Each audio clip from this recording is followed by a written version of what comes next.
Assalamualaikum warahmatullahi wabarakatuh. Kami dari kelompok 2 akan menjelaskan secara singkat materi tentang sejarah perkembangan manajemen.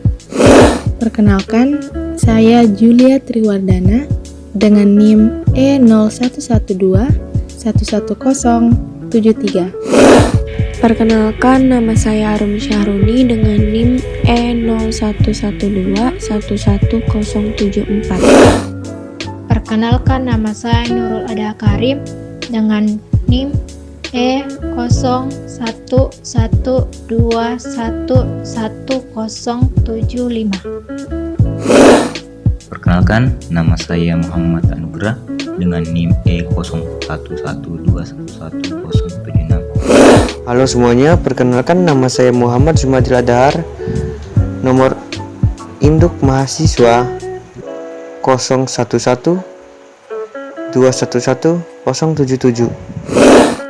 Perkenalkan, nama saya Anissa Dwi Rahmatika, NIM E0112111078. Perkenalkan, nama saya Sani Silwana dengan NIM E0112111079.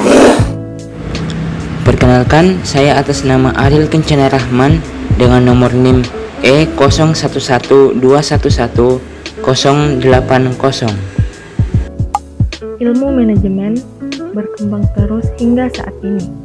Banyak kesulitan yang terjadi dalam melacak sejarah manajemen. Namun, diketahui bahwa ilmu manajemen telah ada sejak ribuan tahun yang lalu dan sudah ada bersama dengan sejarah manusia. Hal ini bisa kita buktikan dengan adanya piramida di Mesir. Piramida tersebut dibangun oleh lebih dari 100.000 orang selama 20 tahun. Bisa kita bayangkan, jika piramida tersebut dibangun tanpa ilmu manajemen, mustahil akan terbangun. Untuk membangun piramida itu pasti dilakukan perencanaan, pengorganisasian, pengarahan, dan juga pengendalian guna menjamin bahwa segala sesuatunya dikerjakan sesuai rencana. Contoh lainnya yaitu pada saat zaman Yunani kuno, yaitu cara mereka memerintah juga sudah memakai pemikiran manajemen, di mana pemikiran manajemen yang ia gunakan ialah membagi lembaga-lembaga. Dengan demikian, lembaga-lembaga ini menunjukkan betapa pentingnya manajemen waktu pada saat itu. Sampai sekarang belum ada suatu teori manajemen dapat diterapkan pada semua situasi. Seorang manajer akan menjumpai banyak pandangan tentang manajemen. Setiap pandangan mungkin berguna untuk berbagai masalah yang berbeda-beda. Ada 3 aliran pemikiran manajemen, yaitu A. Aliran klasik. Dalam perkembangan pemikiran manajemen sebagai disiplin ilmu, aliran manajemen klasik merupakan awal dari pembentukan teori manajemen modern. B. Aliran hubungan manusiawi. Hubungan manusiawi disebut juga aliran perilaku manusia atau neoklasik. Hal itu muncul karena aliran klasik tidak secara penuh memberikan efisiensi produksi dan keharmonisan kerja. C. Aliran manajemen modern.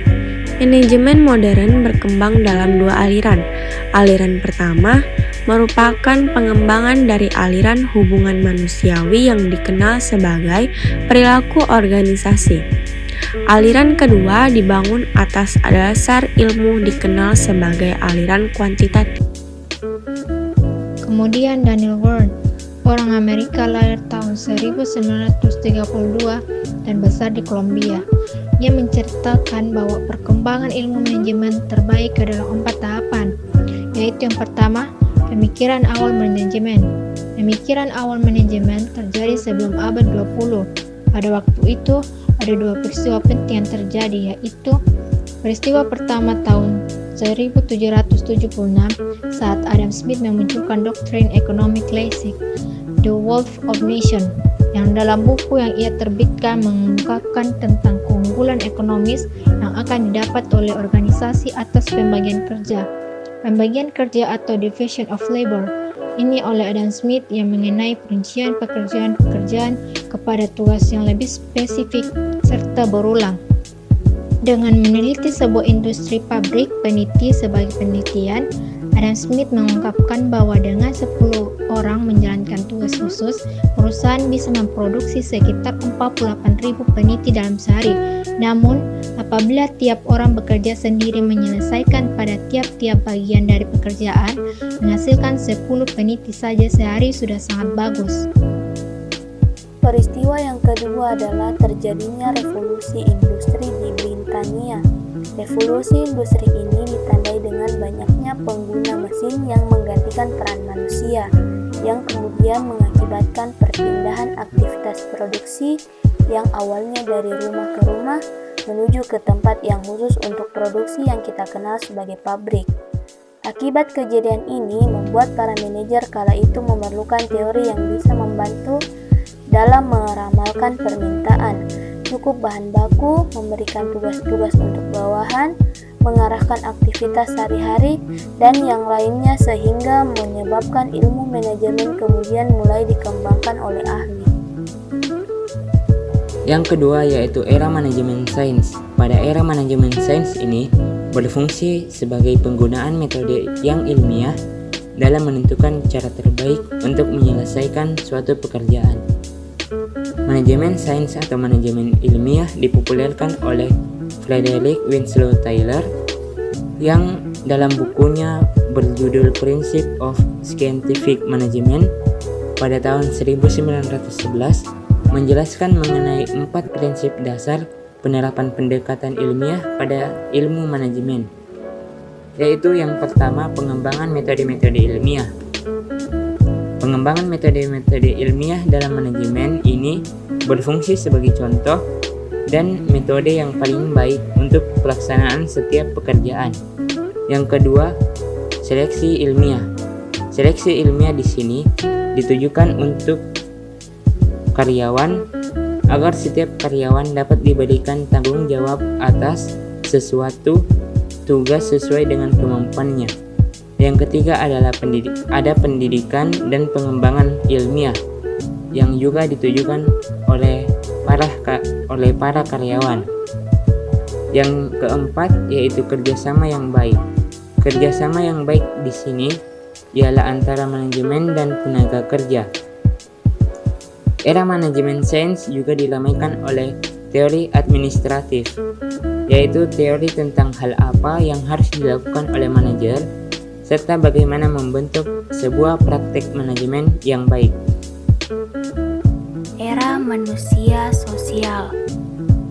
Pada akhir era manajemen sains ditandai dengan adanya mazhab perilaku dalam pemikiran tentang manajemen.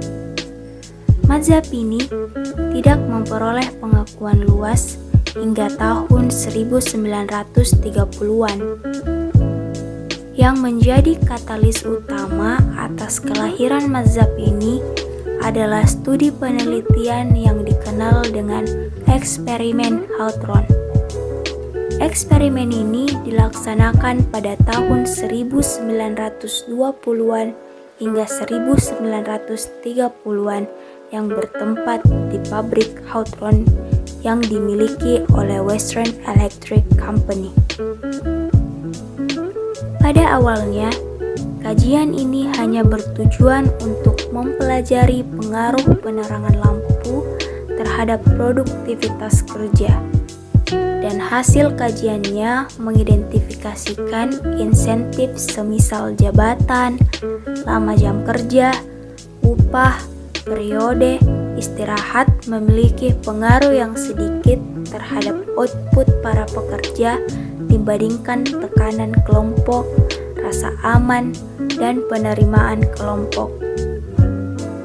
Peneliti kemudian menyimpulkan bahwa norma sosial atau standar kelompok adalah penentu yang utama perilaku kerja tiap individu.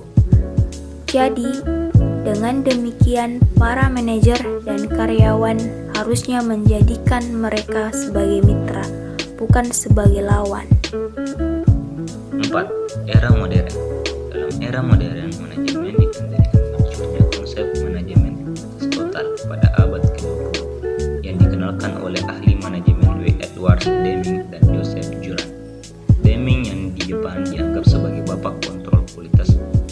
berpendapat bahwa mayoritas permasalahan dalam hal kualitas bukanlah berasal dari kesalahan para pekerja, tetapi pada sistemnya.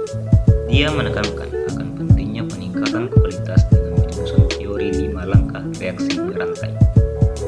Menurut teori 5 langkah berantai, apabila kualitas bisa ditingkatkan, maka yang terjadi ialah 1.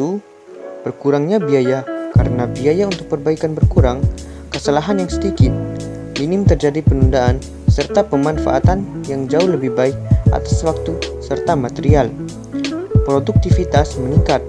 Pangsa pasar atau market share yang meningkat dikarenakan peningkatan terhadap kualitas serta penurunan harga. Keuntungan meningkat sehingga bisa membuat perusahaan bertahan. Jumlah pekerjaan bertambah. Itulah tadi pemaparan dari kelompok kami tentang sejarah perkembangan manajemen. Sekian dan terima kasih.